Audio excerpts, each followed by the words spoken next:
નમસ્કાર વિદ્યાર્થી મિત્રો, આજે આપણે TYPSCના સેમિસ્ટર 5ના પેપર નંબર CC બોટ 313નો અભ્યાસ કરીશું, જેની અંદર આપણે યુનિટ 2નો અભ્યાસ કરવાનો છે. યુનિટનું નામ છે વનસ્પતિ પરિસ્થિતિ વિદ્યા, એટલે કે પ્લાન્ટ ઇકોલોજી. હવે વાત કરીએ કે પ્લાન્ટ ઇકોલોજી એટલે કે વનસ્પતિ પરિસ્થિતિ વિદ્યા એટલે શું.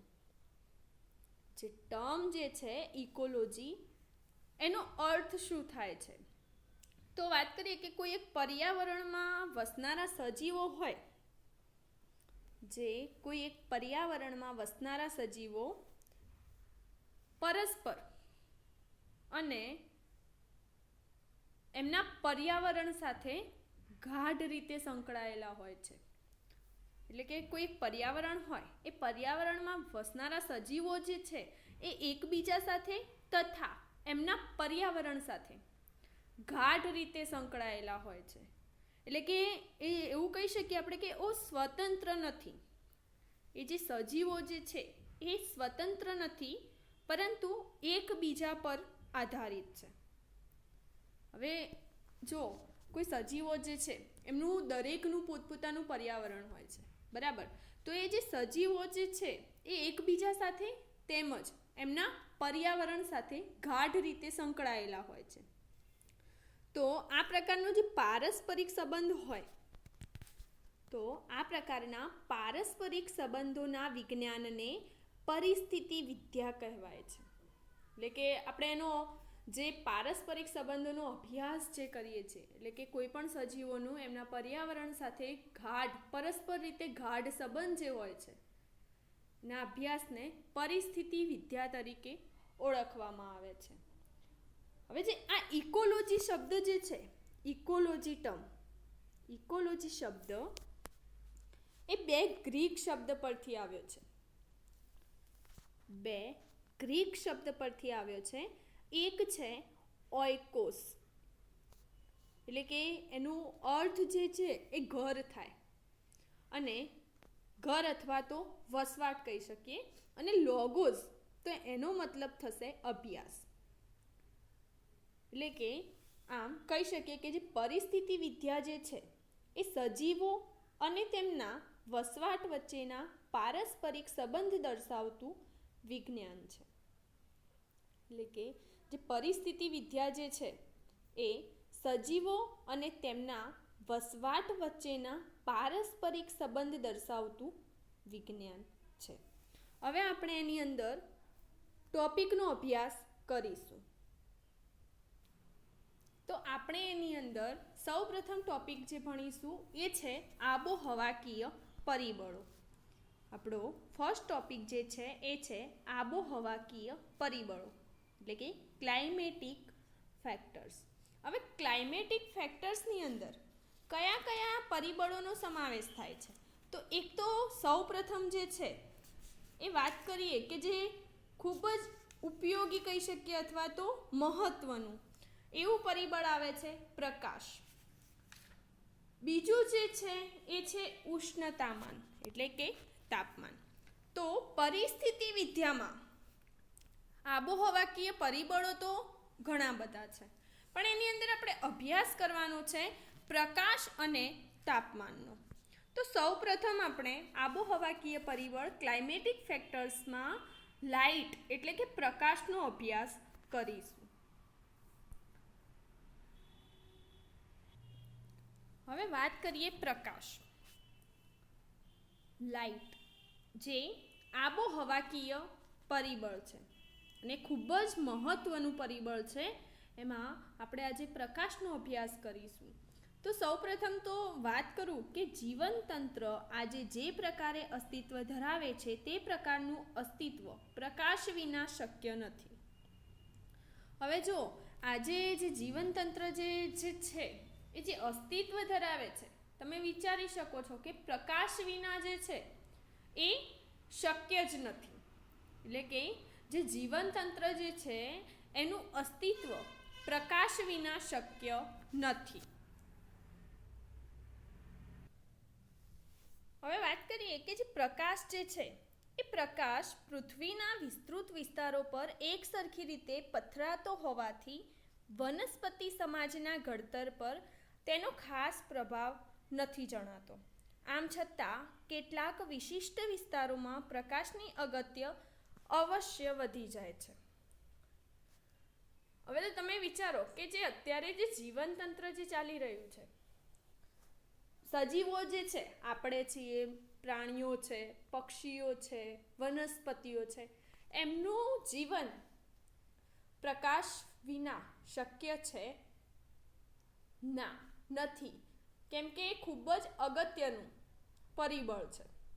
હવે વાત કરીએ કે જે પ્રકાશ જે છે એ પૃથ્વીના દરેકે વિસ્તારો એટલે કે પૃથ્વીના વિસ્તૃત વિસ્તારો પર એક સરખી રીતે પથરાય છે. એવું તો છે નહીં કે આ વિસ્તારમાં ઓછો પ્રકાશ પથરાય છે, આ વિસ્તારમાં વધારે પ્રકાશ પથરાય છે. ના, તો પ્રકાશ પૃથ્વીના વિસ્તૃત વિસ્તારો પર એક સરખી રીતે પથરાતો હોવાથી જે વનસ્પતિ સમાજ છે એના ઘડતર પર તેનો ખાસ પ્રભાવ પડતો નથી. હવે તમે જુઓ, જે વનસ્પતિઓ બધી છે એ દરેકે વનસ્પતિઓ જે છે એ જમીન પર જે ઉગે છે, હવે જે પૃથ્વી જે છે એની ઉપર બધે પ્રકાશ એક સરખી રીતે ફેલાય છે. એટલે જે વનસ્પતિ સમાજનું જે ઘડતર છે એની અંદર પ્રકાશનો ખાસ પ્રભાવ નથી જણાતો. આમ છતાં કેટલાક વિશિષ્ટ વિસ્તારોમાં પ્રકાશની અગત્ય અવશ્ય વધી જાય છે. એટલે કે વનસ્પતિ સમાજમાં એનું જે પ્રભાવ જે છે એ ખાસ નથી દેખાતું. આમ છતાં શું થાય છે કે જે અમુક વિસ્તારોની વનસ્પતિ છે ત્યાં આગળ પ્રકાશની અગત્યતા અવશ્ય વધી જાય છે. વનસ્પતિ સમાજના અનુક્રમણ દરમિયાન વિભિન્ન અવસ્થાઓમાં પ્રકાશ અગત્યનો ભાગ ભજવે છે. હવે વનસ્પતિ સમાજના અનુક્રમણ દરમિયાન જે વિભિન્ન અવસ્થાઓ હોય છે એની અંદર પ્રકાશ અગત્યનો ભાગ ભજવે છે. પૃથ્વીના વિવિધ વિસ્તારોમાં તીવ્રતા, સામયિકતા તથા ગુણવત્તા બાબત ભિન્નતા દાખવે છે. હવે જો આ ટોપિક એવો છે તો સમજાવું છું, પણ એ મોસ્ટલી ઘણું ખરું તમને પ્રકાશ વિશેની માહિતી છે જ. તો વાત કરીએ કે વનસ્પતિ સમાજના અનુક્રમણ દરમિયાન વિભિન્ન અવસ્થાઓમાં પ્રકાશ અગત્યનો ભાગ ભજવે છે. પૃથ્વીના વિવિધ વિસ્તારોમાં તીવ્રતા, સામયિકતા, ગુણવત્તા બધાની અંદર શું થાય છે? ભિન્નતા દાખવે છે. કુદરતી વસવાટોમાં પ્રકાશની ગુણવત્તા એટલે કે કઈ તરંગ લંબાઈના કિરણો છે તે બાબત ખાસ અગત્યની હોતી નથી. હવે જુઓ, કુદરતી વસવાટો જે છે એની અંદર પ્રકાશની ગુણવત્તા ખાસ અગત્યની નથી હોતી. હવે પ્રકાશની ગુણવત્તાની વાત કરું તો કઈ રીતે ગુણવત્તા એની? તો એની જે પ્રકાશની જે તરંગ લંબાઈ હોય છે, તરંગ લંબાઈના આધારે પ્રકાશની ગુણવત્તા નક્કી થાય છે. વધારે તરંગ લંબાઈ, ઓછી તરંગ લંબાઈ. તો તરંગ લંબાઈની આધારે પ્રકાશની જે ગુણવત્તા નક્કી થાય છે, એ ગુણવત્તા જે છે પ્રકાશની એ કુદરતી વસવાટોમાં એટલે કે જે કુદરતી વસવાટો હશે એની અંદર ખાસ અગત્યની નથી હોતી. સમજો કે કોઈ કુદરતી વસવાટ હોય તો ત્યાં આગળ પ્રકાશની તરંગ લંબાઈને કોઈ જ લેવા દેવા હોતો નથી, એટલે કે ખાસ અગત્યની હોતી નથી. કુદરતી પ્રકાશના સ્ત્રોત છે સૂર્ય, ચંદ્ર, તારા તથા સ્વયં પ્રકાશિત સજીવો. હવે જુઓ, પ્રકાશના સ્ત્રોત કુદરતી કેટલા છે? સૂર્ય છે જે પ્રકાશ આપે છે, ચંદ્ર છે, તારા છે, અથવા સ્વયં પ્રકાશિત સજીવો પણ છે. જેમ કે તમે જોયું હશે આગિયા, બરાબર? તો આપણે આ યુનિટની અંદર આપણી ચર્ચા જે છે એ સૂર્યપ્રકાશ પૂરતી જ મર્યાદિત રાખીશું.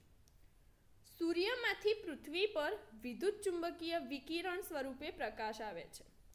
હવે જે સૂર્ય જે છે એમાંથી પૃથ્વી પર પ્રકાશ કયા સ્વરૂપે આવે છે? તો વિદ્યુત ચુંબકીય વિકિરણ એટલે કે ઇલેક્ટ્રોમેગ્નેટિક રેડિયેશન સ્વરૂપે પ્રકાશ જે છે એ પૃથ્વી પર સૂર્યમાંથી આવે છે. આ તરંગોની તરંગ લંબાઈ 290 મિલીમ્યુથી 5000 મિલીમ્યુ જેટલી હોય છે. અહીંયા મિલીમ્યુ આવશે.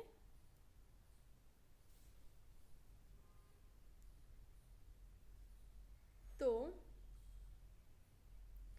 આ તરંગોની તરંગ લંબાઈ 290 મિલીમ્યુથી 5000 મિલીમ્યુ જેટલી હોય છે.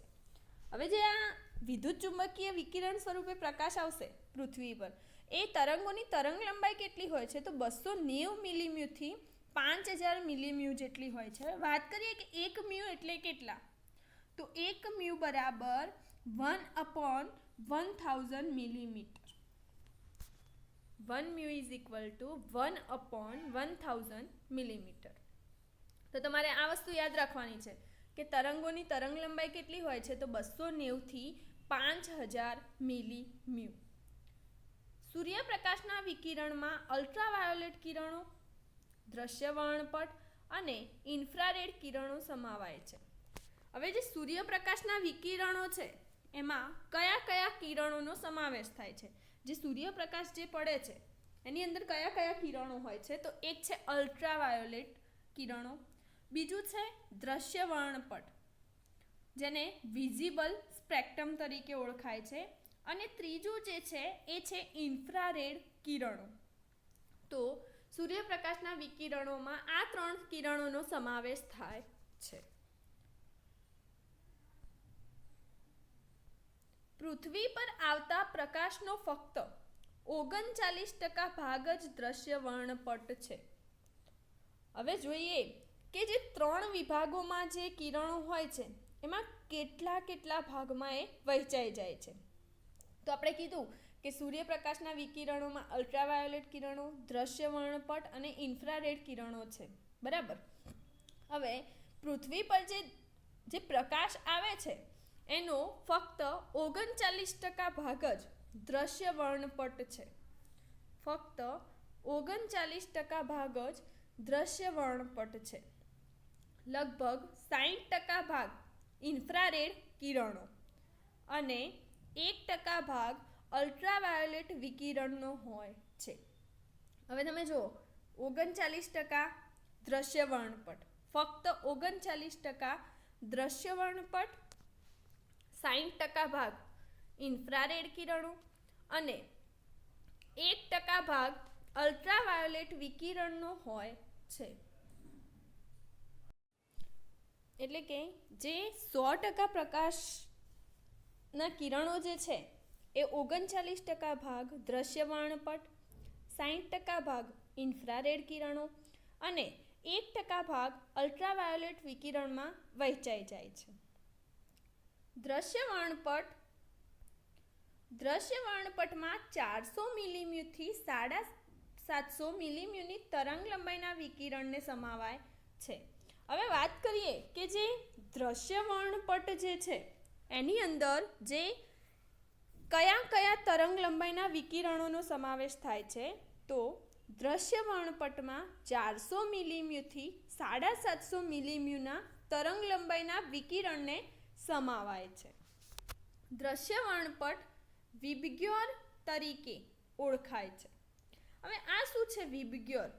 વી એટલે કે વાયોલેટ, આઈ એટલે કે ઇન્ડિગો, બી એટલે કે બ્લુ, જી એટલે કે ગ્રીન, વાય એટલે કે યલો અને ઓ એટલે ઓરેન્જ, રેડ, આર એટલે રેડ.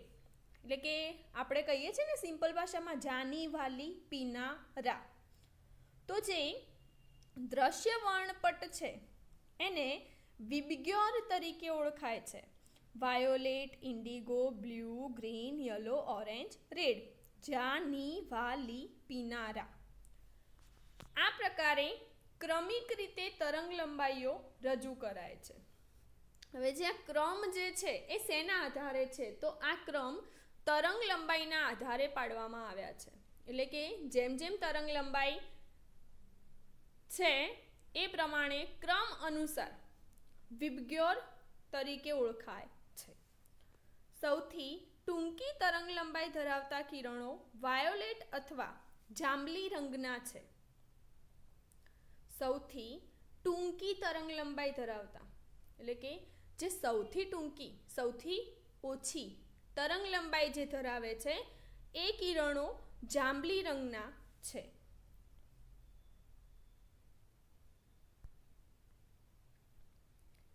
ત્યારબાદ ક્રમે ક્રમે તરંગ લંબાઈ વધતી જાય છે અને આ ક્રમમાં ઇન્ડિગો એટલે કે ભૂરો, લીલો, પીળો, નારંગી અને લાલ રંગના પ્રકાશ કિરણો આવે છે. હવે તમે જુઓ કે પેલું જે આપણે કહીએ કે જે મેઘધનુષ્યની અંદર જે રંગો દેખાય છે, બરાબર, જે વિબગ્યોર દેખાય છે એ વિબગ્યોરની અંદર સૌથી ટૂંકી તરંગ લંબાઈ જે છે એ જાંબલી રંગ ધરાવે છે, વાયોલેટ. તો હવે જેમ જેમ ક્રમ અનુસાર જશે એમ એમ શું થશે કે તરંગ લંબાઈ વધતી જશે. એટલે કે જાંબલી કરતાં ભૂરામાં વધારે હશે, ભૂરા કરતાં લીલામાં વધારે હશે, લીલા કરતાં પીળામાં વધારે હશે, એના કરતાં નારંગીમાં, અને સૌથી વધારે શેની અંદર તરંગ લંબાઈ હશે તો લાલ રંગના કિરણોની અંદર સૌથી વધારે તરંગ લંબાઈ જોવા મળે છે. લાલ રંગના પ્રકાશના કિરણોની તરંગ લંબાઈ દ્રશ્ય વર્ણપટમાં સૌથી વધુ છે. હવે એક સિમ્પલ વસ્તુ છે કે જાંબલી રંગની અંદર સૌથી ઓછી છે અને ક્રમિક વધતી જાય છે, તો સૌથી વધારે શેની અંદર હશે તો લાલ રંગના જે પ્રકાશના કિરણો જે છે એ કિરણોની તરંગ લંબાઈ દ્રશ્ય વર્ણપટની અંદર સૌથી વધારે હોય છે. જાંબલી રંગના કિરણો કરતાં ટૂંકી તરંગ લંબાઈ ધરાવતું વિકિરણ અલ્ટ્રાવાયોલેટ કહેવાય છે. હવે તમે જુઓ કે જે જાંબલી રંગના કિરણો જે છે, બરાબર, એની તરંગ લંબાઈ ઓછી છે. હવે જે જાંબલી રંગના કિરણો છે એનો સમાવેશ કયા કિરણોમાં થાય છે? દ્રશ્ય વર્ણપટમાં. હવે જાંબલીથી જે ઓછા હશે એ કિરણો અલ્ટ્રાવાયોલેટ કહેવાશે. અને વાત કરીએ કે લાલની જે તરંગ લંબાઈ છે સૌથી વધારે છે શેની અંદર તો દ્રશ્ય વર્ણપટની અંદર. તો દ્રશ્ય વર્ણપટથી એટલે કે લાલ રંગથી વધારે તીવ્રતા જે ધરાવતું વિકિરણ હશે એને ઇન્ફ્રારેડ કહેવાય છે. તો હવે તમને ખબર પડી ગઈ હશે કે જે વિબગ્યોર આવે છે, જે વિબગ્યોર એટલે કે જે દ્રશ્ય વર્ણપટ છે, બરાબર, એ દ્રશ્ય વર્ણપટની અંદર વાયોલેટ રંગની તીવ્રતા સૌથી ઓછી, તરંગ લંબાઈ સૌથી ઓછી હોય છે.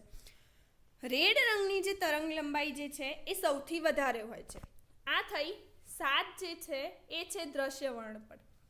હવે વાયોલેટ જે છે એ તો દ્રશ્ય વર્ણપટની અંદર આવ્યું અને એની તરંગ લંબાઈ ઓછી છે, પણ એના કરતાં જે ઓછી તરંગ લંબાઈ ધરાવતા હશે એ કહેવાશે અલ્ટ્રાવાયોલેટ વિકિરણ.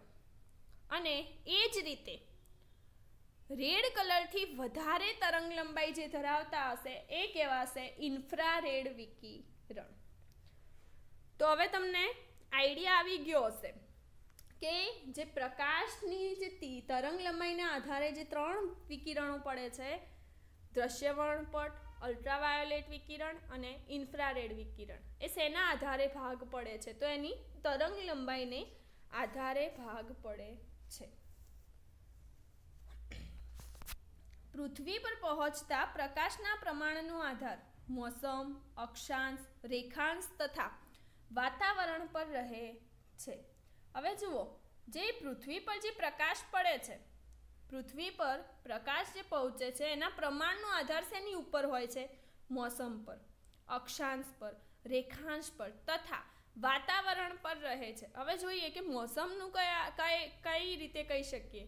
તમે જુઓ, હવે આપણે એવું કહીએ કે મોસમના આધારે પ્રકાશ ઓછો વધતો રહેશે. હવે જુઓ કે વરસાદ આવવાની તૈયારી હોય એ દરમિયાન તમે જોશો તો પ્રકાશ કેવો હોય છે?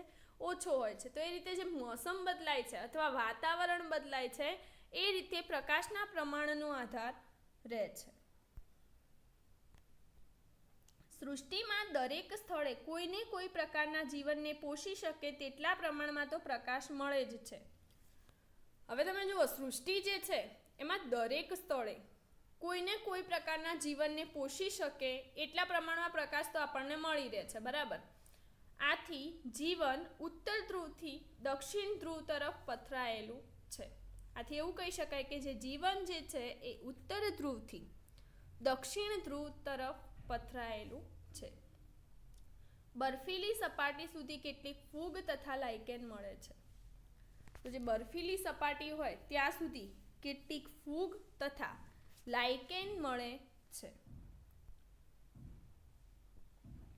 સામાન્ય રીતે વનસ્પતિ પર પડતા પ્રકાશનો લગભગ 50% ભાગ ઉષ્મા શક્તિમાં ફેરવાઈ જાય છે. આ શક્તિ ઉત્સવેદન કરવામાં વપરાય છે. અહીંયા ઉત્સવેદન આવશે, બરાબર. તો સામાન્ય રીતે જે વનસ્પતિ પર પડતો પ્રકાશ હોય એનો તરત જ 50% ભાગ જે છે એ ઉષ્મા શક્તિમાં ફેરવાઈ જાય છે.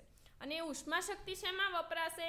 જે પર્ણમાં અને એમાં બિંદુ સ્વેદન થાય છે, એટલે કે જે ઉત્સવેદન થાય છે એની અંદર એ વપરાય છે. એટલે તમે જોજો કે વનસ્પતિ જે છે એ પ્રકાશનો કેટલો ઉપયોગ સીધો કરે છે. એક તો જે 50% પ્રકાશ, આખો જે પ્રકાશ આવે છે એના 50% ભાગ તો તરત જ શું થાય છે? ઉષ્મા શક્તિમાં ફેરવાઈ જાય છે. એટલે કે એ શક્તિ જે છે ઉત્સવેદન કરવામાં વપરાય છે. વનસ્પતિની સપાટી આશરે 80% જેટલા પ્રકાશનું પરાવર્તન કરે છે. પ્રકાશનો લગભગ 19% જેવો ભાગ વાતાવરણમાં પુનર્ગમન દ્વારા ચાલી જાય છે. અહીંયા 80 નહીં, સોરી 30% છે, બરાબર, 30%. વનસ્પતિની સપાટી આશરે 30% જેટલા પ્રકાશનું પરાવર્તન કરે છે. હવે તમે જુઓ, 50% ભાગ ઉષ્મા શક્તિમાં ફેરવાયો, 30% જે છે એ પ્રકાશનું પરાવર્તન થાય છે. એટલે કે શું થશે? એ સપાટીથી અથડાઈને પ્રકાશ પાછો જશે, પરાવર્તન થાય છે. પ્રકાશનો લગભગ 19% જેવો ભાગ વાતાવરણમાં પુનર્ગમન થાય છે. તમે જુઓ ટોટલ કેટલા ભાગ થઈ ગયા કે જો 50% ઉષ્મા શક્તિમાં ફેરવાયું, 30% પરાવર્તન કર્યું, એટલે 80% થઈ ગયું. અને પ્રકાશનો લગભગ 19% જેટલો ભાગ જે છે એ વાતાવરણમાં પુનર્ગમન દ્વારા ચાલી જાય છે. એટલે કે 50 ને 30 80 અને 19 એટલે કે 99% ભાગ એ તો વનસ્પતિ ડાયરેક્ટ ઉપયોગમાં લેતી જ નથી. તમારે એવું યાદ રાખવાનું છે કે વનસ્પતિ પર પડતા પ્રકાશનો 50% ભાગ ઉષ્મા શક્તિમાં ફેરવાય છે, જે શક્તિ ઉત્સવેદન કરવામાં વપરાય છે. વનસ્પતિની સપાટી આશરે 30% જેટલા પ્રકાશનું પરાવર્તન કરે છે અને પ્રકાશનો લગભગ 19% જેવો ભાગ વાતાવરણમાં પુનર્ગમન દ્વારા ચાલી જાય છે. એટલે કે 50% ઉષ્મા શક્તિમાં ફેરવાયું, 30% પરાવર્તન થયું અને 19% ભાગ વાતાવરણમાં પુનર્ગમન દ્વારા ચાલી જાય છે.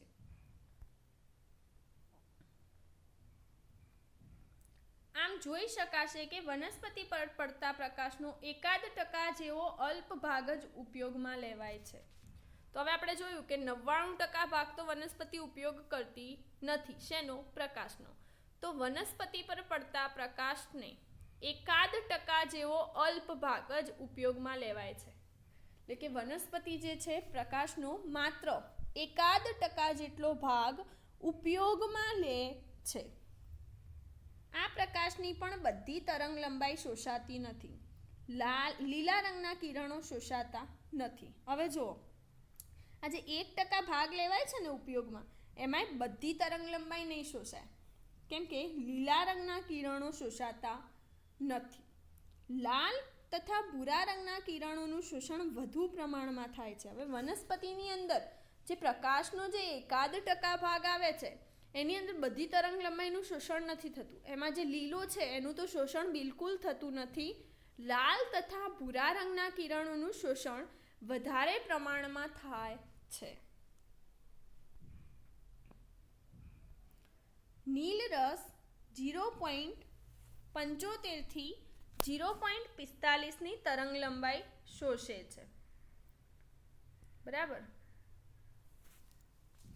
નીલ રસ 0.75 થી 0.45 ની તરંગ લંબાઈ શોષે છે અને આ તરંગ લંબાઈ પ્રકાશ સંશ્લેષણમાં વપરાતી હોવાની શક્યતા છે. હવે જે નીલ રસ જે છે એ 0.75 થી 0.45 ની તરંગ લંબાઈ શોષે છે અને આ તરંગ લંબાઈ શેમાં વપરાતી હોવાની શક્યતા છે? તો જે પ્રકાશ સંશ્લેષણની ક્રિયા જે છે એની અંદર વપરાતી હોવાની શક્યતા છે. કોઈ પણ પદાર્થ જ્યારે અમુક તરંગ લંબાઈનો પ્રકાશ શોષે છે, એટલે કે કોઈ પણ પદાર્થ જ્યારે અમુક તરંગ લંબાઈનો પ્રકાશ શોષે છે ત્યારે તે તરંગ લંબાઈની પ્રકાશ શક્તિ તે પદાર્થને પ્રાપ્ત થાય છે. હવે જો જે કોઈ પણ પદાર્થ હોય એ જ્યારે અમુક તરંગ લંબાઈનો પ્રકાશ શોષે છે, અમુક તરંગ લંબાઈનો પ્રકાશ જ્યારે શોષે છે ત્યારે તે તરંગ લંબાઈની પ્રકાશ શક્તિ, એ જે તરંગ લંબાઈની અંદર જે પ્રકાશ શક્તિ જે હોય, બરાબર, એ શક્તિ તે પદાર્થને પ્રાપ્ત થાય છે. એટલે એ સિમ્પલ ભાષામાં એવું સમજી લેવાનું કે જેટલી તરંગ લંબાઈનો પ્રકાશ શોષ્યો એટલી એને પ્રકાશ શક્તિ પ્રાપ્ત થાય છે. કોઈ પણ વનસ્પતિને મળતો પ્રકાશ પ્રકાશની સામયિકતા અને તીવ્રતા પર આધાર રાખે છે.